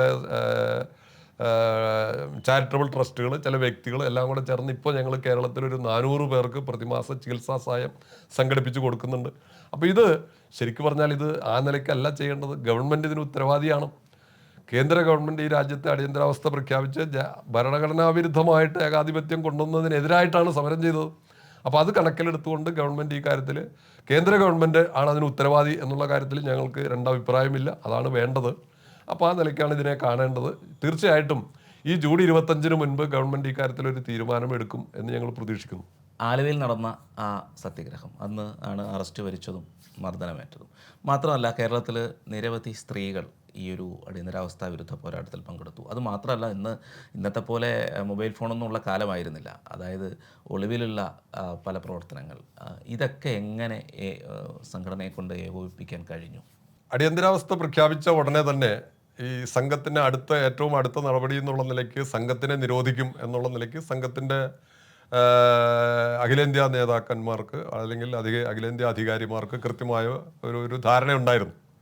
അപ്പോൾ അതുകൊണ്ട് തന്നെ ജൂലൈ മാസം 4-ാം തീയതി, ജൂൺ 25-നാണ് അടിയന്തരാവസ്ഥ പ്രഖ്യാപിച്ചതെങ്കിൽ ജൂലൈ 4-ാം തീയതിയാണ് RSSനെ നിരോധിച്ചത്. പക്ഷേ അതിന് മുൻപ് തന്നെ RSSൻ്റെ സംഘടനാ പ്രവർത്തനത്തിൻ്റെ ഘടനയനുസരിച്ച് ആരെല്ലാം പുറത്തുണ്ടാവണം എന്ന് തീരുമാനിച്ചു. ആരെല്ലാം ജയിലിൽ പോകണം, അറസ്റ്റ് ചെയ്യപ്പെടേണ്ട ആളുകൾ ആരാണ്, പുറത്ത് നിൽക്കേണ്ട ആളുകൾ ആരാണെന്നുള്ളത് തീരുമാനിച്ചു. ഏറെക്കുറെ 2-3 ദിവസത്തിനകം അണ്ടർഗ്രൗണ്ടിൽ പ്രവർത്തിക്കേണ്ട ആളുകൾ ആരാണെന്ന് തീരുമാനിക്കപ്പെട്ടു. അവർ അണ്ടർഗ്രൗണ്ടിൽ അവരുടെ പ്രവർത്തനമായിട്ട് പോയി. അറസ്റ്റ് ചെയ്യപ്പെടാൻ നിൽക്കേണ്ട ആളുകൾ ആരാണെന്നുള്ള നിലയ്ക്ക് അവരെ തീരുമാനിച്ചതനുസരിച്ച് ഇപ്പോൾ കേരളത്തിലെ എടുത്തു പറയേണ്ട അന്നത്തെ സംഘത്തിൻ്റെ പ്രാന്ത കാര്യവാഹ് ശ്രീ TV അനന്തനായിരുന്നു. അഡ്വക്കേറ്റ് TV അനന്തൻ എറണാകുളത്തുള്ള ആളാണ്. അദ്ദേഹമാണ് പ്രാന്തക്കാര്യവാഹ്. പ്രാന്തക്കാര്യവാഹ് എന്ന് വെച്ചാൽ കേരളത്തെ സംസ്ഥാനത്തിൻ്റെ സെക്രട്ടറി. അദ്ദേഹം വീട്ടിൽ തന്നെ ഉണ്ടായിരുന്നു. അദ്ദേഹത്തിൻ്റെ വീട്ടിൽ നിന്ന് രാത്രി വെളുപ്പാക്കാലത്ത് പോയിട്ട് അദ്ദേഹത്തിനെ അറസ്റ്റ് ചെയ്തു. അപ്പോൾ അങ്ങനെ അത്തരം ആളുകൾ, അറസ്റ്റ് ചെയ്യപ്പെടേണ്ട ആളുകൾ ആരാണ്, രഹസ്യമായി പ്രവർത്തിക്കേണ്ട ആളുകളാണെന്നാണ് വളരെ കൃത്യമായിട്ടുള്ള നിർണയം ഈ കാര്യത്തിലുണ്ടായിരുന്നു. അതനുസരിച്ച് പ്രവർത്തനങ്ങൾ മുന്നോട്ട് കൊണ്ടുപോയി. അപ്പോൾ ഇതുപോലെ തന്നെ രഹസ്യമായിട്ട് പ്രവർത്തിക്കുന്ന ആളുകൾ അന്ന് RSSൻ്റെ ശാഖകളൊക്കെ നിർത്തി. RSSനെ നിരോധിച്ച സമയത്ത് തന്നെ സർസംഘചാലകൻ 2 കാര്യങ്ങളാണ്. ഒന്ന് RSS പിരിച്ചുവിട്ടു എന്നൊരു ആഹ്വാനം അദ്ദേഹം നടത്തി. അദ്ദേഹം ജയിലിലേക്ക് പോകുന്ന സമയത്ത് പറഞ്ഞത് RSS പിരിച്ചുവിട്ടു, എന്നാൽ 2ാം സ്വാതന്ത്ര്യ സമരത്തിന് വേണ്ടി നമ്മളെല്ലാവരും തയ്യാറെടുക്കണം എന്ന് ഈ 2 കാര്യങ്ങൾ പറഞ്ഞുകൊണ്ടാണ് അദ്ദേഹം ജയിലിലേക്ക് പോയത്. അപ്പോൾ പിരിച്ചുവിട്ട RSSനെ കുറിച്ച് പിന്നെ ചിന്തിക്കേണ്ട കാര്യമില്ല എന്നുള്ള നിലയ്ക്കാണ് സർക്കാർ സംവിധാനങ്ങളൊക്കെ നിന്നതെങ്കിലും സംഘത്തിൻ്റെ പ്രവർത്തനം വളരെ രഹസ്യമായ രീതിയിൽ പല സ്ഥലത്ത് പല കേന്ദ്രീകൾ, ഒരുപക്ഷെ അമ്പലപ്പറമ്പിലോ അല്ലെങ്കിൽ മറ്റ് ഗ്രൗണ്ടുകളിലോ ശാഖ പോലെയുള്ള കാര്യങ്ങൾ ഉണ്ടായിരുന്നില്ലെങ്കിൽ കൂടി വളരെ വീടുകൾ കേന്ദ്രീകരിച്ച്, നമ്മുടെ സംഘ കുടുംബങ്ങൾ കേന്ദ്രീകരിച്ച് കൃത്യമായ സംഘപ്രവർത്തനം നടന്നിരുന്നു. അങ്ങനെ നടന്നു. നമ്മുടെ സംഘത്തിൻ്റെ പ്രവർത്തകന്മാർ അത്തരം ആളുകൾ കൃത്യമായിട്ട് മൂവ് ചെയ്തിരുന്നു. അങ്ങനെ കേരളത്തിലെ എല്ലാ സ്ഥലത്തും നമ്മൾ ഈ സത്യാഗ്രഹ സമരത്തിൽ പങ്കെടുത്തേണ്ട ആളുകൾ ആരാണെന്ന് നിർണ്ണയിക്കപ്പെട്ട് ഒരാഴ്ച മുമ്പ് വരെ ആളുകളെ തീരുമാനിച്ച് ആ ആളുകൾ പങ്കെടുപ്പിച്ചുകൊണ്ട് അവരുടെ പ്രത്യേക ബൈഠക്കുകൾ അവരൊരു സത്യപ്രതിജ്ഞ ചെയ്തിരുന്നു. ഞാൻ ഈ രാജ്യത്തിൻ്റെ ഉന്നമനത്തിന് വേണ്ടിയിട്ട് അല്ലെങ്കിൽ രാജ്യത്തിൻ്റെ വേണ്ടിയിട്ട് ഞാൻ ഈ സത്യാഗ്രഹ സമരത്തിൽ സ്വയം പങ്കെടുക്കുകയാണ് എന്നൊക്കെ പറഞ്ഞൊരു പ്രതിജ്ഞയൊക്കെ ചൊല്ലിയിരുന്നു. അങ്ങനെ ഞങ്ങൾ എല്ലാ നിലയിലും നമ്മുടെ ഇതിൽ പങ്കെടുത്ത ആളുകളൊക്കെ മാനസികമായിട്ടും ശാരീരികമായിട്ടും നമ്മൾ സർവ്വസമ്മതമായിട്ട് ഇതിനകത്ത് പങ്കെടുക്കുകയാണ് ഉണ്ടായത്. അപ്പോൾ അങ്ങനെ സത്യാഗ്രഹ സമരം ശരിക്കും പറഞ്ഞാൽ വളരെ ശക്തമായിട്ട് സംഘത്തിൻ്റെ ഈ പ്രവർത്തനം കൊണ്ട് പോയി. അതൊന്നും പോലീസിന് കണ്ടുപിടിക്കാൻ സാധിച്ചില്ല. അതുമാത്രമല്ല, അതിനകത്ത് കേരളത്തിൽ 2 മാസക്കാലമാണ് സത്യാഗ്രഹ സമരം തീരുമാനിച്ചിരുന്നതെങ്കിലും ഏതാണ്ട് 1 മാസം പിന്നിട്ടപ്പോൾ കേരളത്തിലെ സെൻട്രൽ ജയിലുകളും സബ് ജയിലുകളും ഒക്കെ നിറഞ്ഞു. അവിടെ ആളുകളെ പാർപ്പിക്കാൻ സ്ഥലമില്ലാതെ വന്നു. അപ്പോൾ നമ്മുടെ ജുഡീഷ്യറിയും അതുപോലെ തന്നെ പോലീസ് ഡിപ്പാർട്ട്മെൻറ്റും ഒക്കെ കൂടി ആലോചിച്ചിട്ട് പിന്നീട് അങ്ങോട്ട് 11 പേരടങ്ങുന്ന ബാച്ച് സത്യാഗ്രഹ സമരം ചെയ്തു പോയാൽ അതിൽ നിന്ന് എല്ലാവരെയും 2 ദിവസം ലോക്കപ്പിലിട്ട് മർദ്ദിക്കുക. അതിനുശേഷം ആ കൂട്ടത്തിൽ നിന്ന് 2 പേരെ മാത്രം DIR എന്ന കരിനിയമം ചുമത്തി ജയിലിലാക്കുക. ബാക്കി 9 പേരെയും പറഞ്ഞു വിടുന്നു. രാത്രി അവരെ ഇറക്കി വിടുന്നു സ്റ്റേഷനിൽ നിന്ന്. അവരുടെ പേരിൽ FIR പോലും ഇല്ല. അവർ സമരത്തിൽ പങ്കെടുത്തതിന് രേഖയില്ല. അങ്ങനത്തെ ഒരു സ്ഥിതിയുണ്ട്. അങ്ങനെ കുറേ പേരുണ്ട്. അപ്പോൾ ഇങ്ങനെ കേരളത്തിൽ ഇതിനോടൊപ്പം തന്നെ കേരളത്തിൽ എടുത്തു പറയേണ്ട ഒരുപാട് വളരെ മൃഗീയമായ ക്രൂരമായ മർദ്ദനങ്ങൾ നടന്ന ചില സ്ഥലങ്ങളുണ്ട്. ഒന്ന് കാസർഗോഡ് ജില്ല, കണ്ണൂർ ജില്ല, പിന്നെ അതുപോലെ തന്നെ എറണാകുളം ജില്ല, മലപ്പുറം ജില്ല, വയനാട് ജില്ല, അപ്പോൾ ഇവിടെ നമ്മുടെ ആലപ്പുഴ കേന്ദ്രീകരിച്ച് ആലപ്പുഴയിൽ ഇങ്ങനെ വളരെ എടുത്തു പറയപ്പെട്ട സ്ഥലങ്ങൾ. അതിൽ സ്വർഗീയനായിട്ടുള്ള ശ്രീ വൈക്കം ഗോപകുമാർ എടുത്തു പറയേണ്ട ഒരു പേരാണ്. ശ്രീ അത്തോളി ശിവദാസ് എടുത്തു പറയേണ്ട ഒരു പേരാണ്. അദ്ദേഹം കോഴിക്കോടായിരുന്നു. അദ്ദേഹം ഇവിടെ ചെങ്ങന്നൂർ ഭാഗത്ത് പ്രചാരക്കായിരുന്നു. ആലപ്പുഴ ജില്ലയിൽ പ്രചാരക്കായിരുന്നു ആ കാലഘട്ടത്തിൽ. അതുപോലെ തന്നെ ശ്രീ AP ഭരത് കുമാർ, ശ്രീ MK ധർമ്മൻ എന്ന് പറയുന്ന ആളുണ്ട്. അങ്ങനെ നിരവധി പേര് പറയുകയാണെങ്കിൽ ഒരുപാട് പേരുണ്ട്. അങ്ങനെ വളരെ മൃഗീയമായ ക്രൂരമായ മർദ്ദനങ്ങൾ ഏറ്റുവാങ്ങിയ കുറേ ആളുകൾ ഈ കൂട്ടത്തിലുണ്ട്. ചിലരൊക്കെ മരിച്ചുപോയി, ചിലരൊക്കെ ഇന്നും മരണത്തിന് തുല്യമായിട്ട് ജീവിച്ചിരിക്കുന്നു. ഇതാണ് വളരെ എടുത്തു പറയേണ്ട ആളുകൾ. അതിൽ ഏതാണ്ട് 18ഓളം മൂന്നാം മുറകളാണ് പോലീസ് ഉദ്യോഗസ്ഥന്മാർ നടപ്പിലാക്കിയത്. നമ്മുടെ ഒന്നും കേട്ടുകേൾവി ഇല്ലാത്ത രീതിയിലുള്ള മർദ്ദന മുറകൾ, അതായത് ഉരുട്ടൽ, പട്ടം പറപ്പിക്കൽ, ഡബിൾ ആക്ഷൻ എന്നൊക്കെ പറഞ്ഞ് 18 പേരുകളും നമ്മൾ അതിൻ്റെ പടങ്ങളൊക്കെ ചിത്രീകരിച്ച് പിന്നീട് പ്രസിദ്ധീകരിച്ചിരുന്നു. 18 തരത്തിലുള്ള മൂന്നാം മുറകളാണ് ഈ ആളുകളുടെ ഉപയോഗിച്ച് അതൊക്കെ കണ്ടിരുന്നു. ഇതിൽ തന്നെ പെട്ട ഇപ്പോൾ രാജൻ കേസ് മാത്രമാണ് ഒരു വ്യത്യസ്തമായിട്ട്. രാജൻ ഈ സത്യാഗ്രഹ സമരത്തിൽ പങ്കെടുത്ത ആളല്ല, വേറെ കേസുമായിട്ട് ബന്ധപ്പെട്ടൊക്കെയാണ് അറസ്റ്റ് ചെയ്തത്. പക്ഷേ പിന്നീട് അത് മീഡിയ വഴിയും അല്ലെങ്കിൽ പത്രമാധ്യമങ്ങളൊക്കെ വഴി രാജൻ കേസിനാണ് പ്രാധാന്യം കിട്ടിയത്. ഏതായാലും അടിയന്തരാവസ്ഥ സമരത്തിൽ പങ്കെടുത്ത് തിരിച്ചു വന്ന ആളുകളിൽ 28 പേര് 3 മാസത്തിനകം മരണപ്പെട്ടിട്ടുണ്ട് കേരളത്തിൽ. അത്തരം ആളുകളൊന്നും ഹൈലൈറ്റ് ചെയ്യപ്പെട്ടില്ല, ആരും അറിഞ്ഞില്ല. അതാണ് 28 പേര് കേരളത്തിൽ മരണപ്പെട്ടിട്ടുണ്ട്. ഈ മർദ്ദനത്തിന്റെ ഫലമായി, അതായത് ജയിലിൽ നിന്ന് പോലീസ് മർദ്ദനം കഴിച്ച് തിരിച്ചു വന്ന് 3 മാസത്തിനകത്ത് 28 പേര് മരണപ്പെട്ടു. അതൊന്നും ആരും ആ നിലയ്ക്ക് വാർത്താ മാധ്യമങ്ങളിൽ വന്നില്ല, ശ്രദ്ധിക്കപ്പെട്ടില്ല. അങ്ങനെ ഒരു സംഭവം ഉണ്ടായിട്ടുണ്ട്. ആകെ ഈ രാജൻ കേസ് മാത്രമാണ് പത്രമാധ്യമങ്ങൾ ഏറ്റെടുത്തുകൊണ്ട് വലിയ കോളുകളൊക്കെ ഉണ്ടാക്കിയത്. ബാക്കി പോയിട്ട് ഇത്തരം ആളുകളുണ്ട്. ഇത് കൂടാതെ മരണത്തിന് തുല്യം ജീവിക്കുന്ന ആളുകൾ കുറേ പേര്, ആ കൂട്ടത്തിൽ കുറേ ആളുകളുടെ പേരുകളാണ് ഞാൻ പറഞ്ഞത്. മുഴുവൻ പേരുകൾ പറയുകയാണെങ്കിൽ എണ്ണത്തിൽ കൂടുതൽ വരും. അപ്പോൾ അതുകൊണ്ട് അങ്ങനെ കുറേ ആളുകളുണ്ട്. ഇപ്പോൾ അങ്ങനെയാണ് അതിൻ്റെ ഒരു സ്ഥിതി. അപ്പോൾ വളരെ ദയനീയമായിട്ട്. അപ്പോൾ നമ്മൾ നേരത്തെ ഞാൻ പറഞ്ഞു, RSSൻ്റെ ഭാഗത്ത് നിന്ന് കൃത്യമായിട്ട് നിർദ്ദേശം ഉണ്ടായിട്ട് ഞങ്ങളൊക്കെ ഈ സത്യാഗ്രഹ സമരത്തിൽ പങ്കെടുത്തതാണ്. ഞങ്ങളൊന്നും പ്രതീക്ഷിച്ചിട്ട് പോയവരല്ല. ഈ സത്യാഗ്രഹ സമരത്തിൽ പങ്കെടുക്കുന്ന സമയത്ത് നമുക്ക് ഭാവിയിൽ എന്താ പറയുക, മോദിജി സർക്കാർ വരും എന്ന് ഞങ്ങൾ ആരും സ്വപ്നത്തിൽ പോലും വിചാരിച്ചിട്ടില്ല. സർക്കാർ വരും പോലും ചിന്തയില്ല. അങ്ങനെ ഒരു, അതായത് RSS BJP പോലെയുള്ളൊരു ഒരു സർക്കാർ ആ തലത്തിൽ വരുമെന്ന് നമ്മൾ സ്വപ്നത്തിൽ പോലും ചിന്തിച്ചിട്ടില്ല. മാത്രമല്ല ഭാവിയിൽ ഞങ്ങൾക്ക് പെൻഷൻ കിട്ടും, അല്ലെങ്കിൽ എന്തെങ്കിലും താമരപത്രം കിട്ടും, ഇതൊന്നും വിചാരിച്ച് പ്രതീക്ഷിച്ച് പോയവരല്ല. ഞങ്ങൾ സ്വയം ഈ രാജ്യത്തിന് വേണ്ടി സമർപ്പിച്ചതാണ്. ഞങ്ങളുടെ മുമ്പിൽ ഞങ്ങളെ RSS പഠിപ്പിച്ചത് രാജ്യത്തിനെ സേവിക്കാനാണ്. അതുകൊണ്ട് ഞങ്ങൾ ഈ രാജ്യത്തിന് വേണ്ടിയിട്ടാണ് ഇതെല്ലാം ചെയ്തത് എന്നുള്ള നിലയ്ക്ക് തന്നെയാണ് പോയത്. ആരും ഒന്നും പ്രതീക്ഷിച്ചിട്ടില്ല. പക്ഷേ ഏതാണ്ട് 40 വർഷം കഴിഞ്ഞപ്പോൾ അന്നത്തെ ചെറുപ്പക്കാർ, 20കാരനും 25കാരനും ഒക്കെ 40 വർഷം കഴിഞ്ഞപ്പോൾ 60 വയസ്സ് 65 വയസ്സായപ്പോൾ അപ്പോഴാണ് ശരിക്കും അന്നത്തെ 60 അതായത് 40 വർഷം മുമ്പുണ്ടായിരുന്ന പോലീസ് മർദ്ദനത്തിൻ്റെ ഫലമായിട്ടുള്ള ശാരീരിക അവശതകൾ നമ്മളെയൊക്കെ ബാധിക്കാൻ തുടങ്ങിയത്. അപ്പോൾ സ്വാഭാവികമായിട്ടും പോലീസ് മർദ്ദനത്തിൻ്റെ ഫലമായി 60 വയസ്സ് പിന്നിടുമ്പോഴാണ് അതിൻ്റെയൊക്കെ യാതനകളും ബുദ്ധിമുട്ടുകളും ഒക്കെ വരുന്നത്. ആ ബുദ്ധിമുട്ടുകൾ വന്നപ്പോഴാണ് നമ്മൾ സ്വാഭാവികമായിട്ടും ഒരു കൂട്ടായ്മ എന്നുള്ള നിലയ്ക്ക് ഞങ്ങൾ ഈ അസോസിയേഷൻ തന്നെ ഉണ്ടാക്കിയത് 2015-ലാണ്. 75-ലാണ് അടിയന്തരാവസ്ഥ പ്രഖ്യാപിച്ചതും അതിൻ്റെ ശേഷം 77-ൽ പിൻവലിക്കലും ജനതാ ഗവൺമെൻറ്റും മൊറാർജി ദേശായി പ്രധാനമന്ത്രി ആവലുമൊക്കെ ഉണ്ടായെങ്കിലും അപ്പോഴൊന്നും ഇങ്ങനെ ഒരു സംഘടനയെക്കുറിച്ച് ചിന്തിച്ചിട്ടില്ല. 2015-ൽ ഈ 40 വർഷം കഴിഞ്ഞപ്പോൾ അവശന്മാരായ 60കാരുടെ സീനിയർ സിറ്റിസൺസ് ആയ സമയത്ത് അവർക്കുണ്ടായ ബുദ്ധിമുട്ടുകൾ കണക്കിലെടുത്താണ് സംഘടന രൂപീകരിച്ചത്. ആ സംഘടന രൂപീകരിക്കുമ്പോഴും ഗവൺമെൻറ് എന്തെങ്കിലും തരുന്നുള്ള പ്രതീക്ഷയിലല്ല, മറിച്ച് പരസ്പരം ഇവരെ സഹായിക്കുക. അത്യാവശ്യം ഞങ്ങളൊക്കെ തന്നെ പ്രേരിപ്പിച്ച് സത്യാഗ്രഹ സമരത്തിൽ പങ്കെടുത്ത ആളുകളുണ്ട്. അവരുടെയൊക്കെ അവസ്ഥ കാണുമ്പോൾ നമുക്കുണ്ടായ ഒരു ബുദ്ധിമുട്ട് കൊണ്ട് അവരെയൊക്കെ ഏതെങ്കിലും തരത്തിൽ സഹായിക്കണം എന്നുള്ളൊരു കാഴ്ചപ്പാടോട് കൂടിയിട്ടാണ് നമ്മൾ ഈ സംഘടനയായിട്ട് മുമ്പോട്ട് പോയത്. എന്തായാലും ആ സമയത്ത് ഭാഗ്യത്തിന് 2014-ൽ ശ്രീ നരേന്ദ്രമോദി സർക്കാർ അധികാരത്തിൽ വന്നിരുന്നു. അപ്പോൾ 2015-ൽ ഞങ്ങൾ സംഘടന രൂപീകരിച്ചതിന് ശേഷം പ്രധാനമന്ത്രിക്ക് നേരിട്ടും അല്ലാതെയും ഒക്കെ നിരവധി നിവേദനങ്ങളും കാര്യങ്ങളും ഒന്നും കൊടുത്തിട്ടുണ്ട്. ഇത് ഞങ്ങൾ ആവശ്യപ്പെട്ടത് ഇത് 2ാം സ്വാതന്ത്ര്യ സമരമായിട്ട് പ്രഖ്യാപിക്കണം, ഇതിൽപ്പെട്ട ആളുകൾക്ക് ചികിത്സാ സഹായം തരണം, സ്വാതന്ത്ര്യ സമര സേനാനികൾക്ക് കിട്ടുന്ന ആനുകൂല്യം തരണം. ഈ ചരിത്ര സമരം, അതായത് ബ്രിട്ടീഷുകാരനെതിരായിട്ട് നടന്ന സ്വാതന്ത്ര്യ സമരത്തിനേക്കാൾ ഇതിനകത്ത് ആളുകൾ യാതനകളും കഷ്ടപ്പാടുകളും അനുഭവിച്ചിട്ടുണ്ട്. കാരണം ഭാരതത്തിൽ അന്ന് പോലും ഇത്രയില്ല. 1,74,000 പേര് അറസ്റ്റ് വരിച്ച് ജയിലിൽ പോയതാണ് ഭാരതത്തിൽ. സ്വാതന്ത്ര്യ സമരത്തിലെ 1ാമത്തെ സ്വാതന്ത്ര്യ സമരത്തിൽ അത്രയും പേര് ജയിലിൽ കിടന്നിട്ടില്ല. ഇത് 1,74,000 പേര് ജയിലിലുണ്ടായിരുന്നു അടിയന്തരാവസ്ഥ വിരുദ്ധ സമരത്തിൽ പങ്കെടുത്ത ആളുകൾ.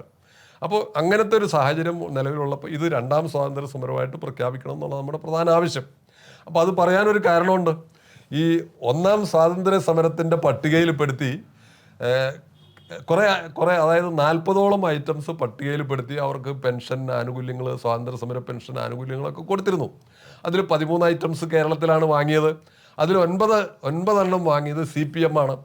പുന്നപ്ര വയലാറ്, അതുപോലെ കയ്യൂര്, കരിവള്ളൂർ, മൊറാഴ എന്നൊക്കെ പറഞ്ഞിട്ട് അത്തരം ചില സമരങ്ങൾ, ചില പ്രാദേശിക സമരങ്ങളിൽ അത് ഇന്ദിരാഗാന്ധിക്കെതിരായിട്ട് മൈക്കിൻ്റെ മുൻപിൽ ഘോരഘോരം ഇവർ പ്രസംഗിച്ചെങ്കിലും ഇന്ദിരാഗാന്ധിയുടെ അടുക്കളയിൽ പോയിട്ട് കരാർ ഒപ്പിടിച്ച് അല്ലെങ്കിൽ കടലാസ് ഒപ്പിടിച്ച് വാങ്ങുന്ന രീതിയാണ് CPM സ്വീകരിച്ചത്. അങ്ങനെ അതുകൊണ്ട് 9 ഐറ്റംസിന് സ്വാതന്ത്ര്യ സമരത്തിൻ്റെ പട്ടികയിൽപ്പെടുത്തി അവർ പെൻഷൻ വാങ്ങി. ബാക്കി പോയിട്ട് 4 ഐറ്റംസ് വാങ്ങിയത് മുസ്ലിം സംഘടനകളാണ്. അവർ സ്വാഭാവികമായിട്ടും മലബാർ മാപ്പിള ലഹള, ഖിലാഫത്ത്, പിന്നെ മലപ്പുറത്തൊരു MSP ഫയറിംഗ് എന്ന് പറഞ്ഞിട്ടൊരു സംഭവം ഉണ്ടായിരുന്നു. അങ്ങനെ 4 മുസ്ലിം സംഘടനകളാണ് സ്വാതന്ത്ര്യ സമരത്തിൻ്റെ പട്ടികയിൽപ്പെടുത്തി പെൻഷനും മറ്റു ആനുകൂല്യങ്ങളും വാങ്ങിയത്. അപ്പോൾ അങ്ങനെ ഒരു സാഹചര്യം നമ്മുടെ ഒരു നിലവിലുള്ള സമയത്താണ് ഞങ്ങൾ 2015 ഇത് 2ാം സ്വാതന്ത്ര്യ സമരമായിട്ട് പ്രഖ്യാപിക്കണമെന്നും അതിൽ ആനുകൂല്യം തരണമെന്നും മാത്രമല്ല ഇതൊരു ചരിത്ര സംഭവമായതുകൊണ്ട് ഇത് സ്കൂൾ തലം മുതൽ പാഠ്യപദ്ധതിയിൽ പെടുത്തണം എന്നുള്ള നിലയ്ക്കുള്ള ആവശ്യങ്ങൾ ഉന്നയിച്ചുകൊണ്ട് നമ്മുടെ പ്രധാനമന്ത്രി ശ്രീ നരേന്ദ്രമോദിജിക്ക് നിവേദനങ്ങൾ കൊടുത്തു. പക്ഷേ നിർഭാഗ്യവശാൽ ഈ കാര്യത്തെ സംബന്ധിച്ച് ഇതുവരെ ഒരു തീരുമാനവും ഉണ്ടായിട്ടില്ല എന്നുള്ളതാണ് അതിൻ്റെ ഒരു യാഥാർത്ഥ്യം. ഈ കേരളത്തിൽ നിന്ന് ഇങ്ങനെയൊരു, അതായത് ഈ അടിയന്തരാവസ്ഥ വിരുദ്ധ പോരാളികൾ, അവരുടെ ഈ അവസ്ഥ കേരളത്തിൽ നിന്ന് എന്തെങ്കിലും ഒരു പിന്തുണ കിട്ടിയിരുന്നോ? കേരളത്തിലെ സംബന്ധിച്ചിടത്തോളം പറയുകയാണെങ്കിൽ കേരളത്തിലെ BJPയുടെ ഭാഗത്ത് നിന്ന് ഒരു തരത്തിലുള്ളൊരു പിന്തുണയും ഈ സമരസേനാനികൾക്കോ സംഘടനകൾക്കോ കിട്ടിയിട്ടില്ല. അതിൽ പ്രധാനമായിട്ടും ഞങ്ങൾ ഈ സംഘടന രൂപീകരിച്ചതിന് ശേഷം, അസോസിയേഷൻ രൂപീകരിച്ചതിന് ശേഷം 40ാമത്തെ വർഷത്താണ് രൂപീകരിക്കുന്നത്. അതിനുശേഷമുള്ള ഇതുവരെയുള്ള എല്ലാ വർഷങ്ങളിലും 41ാം വർഷാചരണം, അടിയന്തരാവസ്ഥയുടെ 41ാം വർഷാചരണം, 42 എല്ലാ ആചരണങ്ങളും നടത്തുന്ന സമയത്തും BJPയുടെ എല്ലാ സംസ്ഥാന നേതാക്കളും, സുരേന്ദ്രൻ ഉൾപ്പെടെ, MT രമേശ് ഉൾപ്പെടെ എല്ലാ നേതാക്കളെയും ഞങ്ങൾ പരിപാടിയിൽ വരാറുണ്ട്, പ്രസംഗിക്കാറുണ്ട്. അവരൊക്കെ ഞങ്ങളെ നോക്കിയിട്ട് വളരെ ഘോരഘോരം പ്രസംഗിക്കാറുണ്ട്. നിങ്ങളൊക്കെ മിടുക്കന്മാരാണ്, നിങ്ങളൊക്കെ തല്ലുകൊണ്ടുകൊണ്ടാണ് ഞങ്ങളൊക്കെ നേതാക്കന്മാരായത് എന്നൊക്കെ പറഞ്ഞ് ഞങ്ങളെ അങ്ങ് വാനോളം പുകഴ്ത്തി, ആകാശമുള്ളതുകൊണ്ട് അല്ലെങ്കിൽ ഞങ്ങൾ അതും തുളഞ്ഞപ്പുറത്ത് പോയതിനെ അത്തരം ആ നിലയിൽ ഞങ്ങളെ പുകഴ്ത്തിക്കൊണ്ട് പറയാറുണ്ട്. പക്ഷേ അതിനകത്ത് വളരെ ദുഃഖകരമായിട്ടുള്ളൊരു കാര്യം, അതിനുശേഷം ഇവരെ ആരെങ്കിലും ബന്ധപ്പെട്ട് നമുക്ക് കേന്ദ്ര ഗവൺമെൻറ്റിൽ ഇവിടുത്തെ സംസ്ഥാന പാർട്ടി, കേരളത്തിലാണ് ഏറ്റവും കൂടുതൽ, അതായത് ഇന്ത്യയിലെ ഏറ്റവും കൂടുതൽ പോലീസ് മർദ്ദനം നടന്നത് കേരള സംസ്ഥാനത്താണ്. അപ്പോൾ ഇതൊന്ന് നമുക്ക് കേന്ദ്ര ഗവൺമെൻറ്റുമായിട്ട് ഇവിടുന്നൊരു, അപ്പോൾ ആ നിലയ്ക്ക് കേന്ദ്ര ഗവൺമെൻറ്റിനെ ഈ സംസ്ഥാനത്തുനിന്ന് ഒരു പൊളിറ്റിക്കൽ പ്രഷർ, ഒരു സമ്മർദ്ദം പോയിട്ടില്ല എന്നുള്ള ഒരു ദുഃഖകരമായ സത്യം പറയേണ്ടി വന്നു. അത് ഞാൻ വളരെ ദുഃഖകരമായിട്ട് പറയുവാണ്. അതായത് കേരളത്തിൽ നിന്ന് ഭാരതീയ ജനതാ പാർട്ടിയുടെ ഭാഗത്തുനിന്ന് ഈ കാര്യത്തിലൊരു പിന്തുണയും തന്നിട്ടില്ല ഇതുവരെ. അവരവിടെ പോയിട്ട് ഒന്നും പറയാനുള്ള ഒരു സംവിധാനം ഉണ്ടാക്കിയിട്ടില്ല. ഞങ്ങൾ മനസ്സിലാക്കുന്നൊരു കാരണം എന്ന് വെച്ചാൽ ഇപ്പോൾ കേരളത്തിലെ പാർട്ടിയുടെ നേതാക്കന്മാരൊക്കെ ഏറെക്കുറെ 50 വയസ്സിൽ താഴെ ഉള്ളവരാണ്. അപ്പോൾ അവരെ സംബന്ധിച്ചൊക്കെ അവരൊക്കെ ഇപ്പോൾ ഈ അന്നത്തെ കാലവും അന്നത്തെ ആളുകൾ അനുഭവിച്ച കഷ്ടപ്പാടും ദുരിതമൊന്നും അവർക്ക് ആ നിലയ്ക്ക് അറിയില്ല. ഇത് അറിയിക്കാൻ വേണ്ടിയിട്ട് ഞങ്ങൾ ശ്രമിച്ചിട്ടുണ്ടെങ്കിലും പലരും അതിന് അങ്ങനെ അതൊന്നും അത്ര വലിയ കാര്യമല്ല എന്നുള്ള നിലയ്ക്ക് ഇതിനെ പറയും. അപ്പോൾ എന്നാൽ ഞാനിതിൻ്റെ ഇപ്പോൾ ഇവിടുത്തെ സംസ്ഥാനത്തിൻ്റെ ചുമതല വഹിക്കുന്നുണ്ടെങ്കിൽ ഞങ്ങൾ സൗത്ത് ഇന്ത്യയിലൊരു ഫോറമുണ്ട്, ഓൾ ഇന്ത്യയിൽ ഒരു ഫോറമുണ്ട്. ഈ സൗത്ത് ഇന്ത്യയിലെ എല്ലാ സ്ഥലത്തും, അതായത് തമിഴ്നാട്ടിലായാലും ആന്ധ്രയിലായാലും തെലുങ്കാനയിലായാലും എന്ന് വേണ്ട എല്ലാ സ്ഥലത്തും, കർണാടകയിലായാൽ പോലും ഇതിൻ്റെ സൗത്ത് ഇന്ത്യ മീറ്റിങ്ങുകൾക്ക് പല സംസ്ഥാനത്ത് ഓരോ സ്ഥലത്ത്, ഇപ്പോൾ കഴിഞ്ഞ മീറ്റിംഗ് കേരളത്തിലായിരുന്നു, കാസർഗോഡ് വെച്ച് മീറ്റിങ്ങുകൾ പോകുന്ന സമയത്ത് അതിൻ്റെയൊക്കെ പ്രത്യേകത, അവിടുത്തെ ഒരു പ്രത്യേകത കാരണം വെച്ചാൽ അവിടെ അടിയന്തരാവസ്ഥ സമരസേനാനികളെയും അവരുടെ സംഘടനകളെയും കൂട്ടിച്ചേർത്ത് ആണ് അവിടുത്തെ പാർട്ടിയുടെ പ്രവർത്തകന്മാരും പോകുന്നത്. പക്ഷേ കേരളത്തിൽ എന്തുകൊണ്ടാണെന്നറിയില്ല ഞങ്ങൾ ഒരു ബഹുദൂരം മാറ്റി നിർത്തിയിരിക്കുകയാണ്. അപ്പോൾ ഇത് ഇവരെ സഹായിക്കണ്ട എന്നുള്ള കാഴ്ചപ്പാടാണോ എന്താണെന്ന് നമുക്ക് മനസ്സിലാവുന്നില്ല. എന്തായാലും പുതിയ മാറ്റം വരുന്ന സമയത്ത് ഇതിനൊക്കെ മാറ്റം ഉണ്ടാവും എന്നുള്ള പ്രതീക്ഷ, ഞങ്ങളെപ്പോഴും പ്രതീക്ഷയോടുകൂടി പോകുന്നവരാണ്. പ്രതീക്ഷയോടുകൂടിയിട്ടാണ് ഞങ്ങൾ പോകുന്നത്. പാർട്ടിയുടെ ഭാഗത്തുനിന്നും ഒരു അനുകൂല നിലപാടുണ്ടാവുമെന്ന് പ്രതീക്ഷിക്കുന്നു. കേന്ദ്ര ഗവൺമെൻറ്റിൻ്റെ ഭാഗത്തുനിന്നും അനുകൂല നിലപാടുണ്ടാവും എന്നുള്ള ശുഭപ്രതീക്ഷയാണ് ഞങ്ങൾക്ക് ഈ കാര്യത്തിലുള്ളത് എന്നാണ് പറയാനുള്ളത്.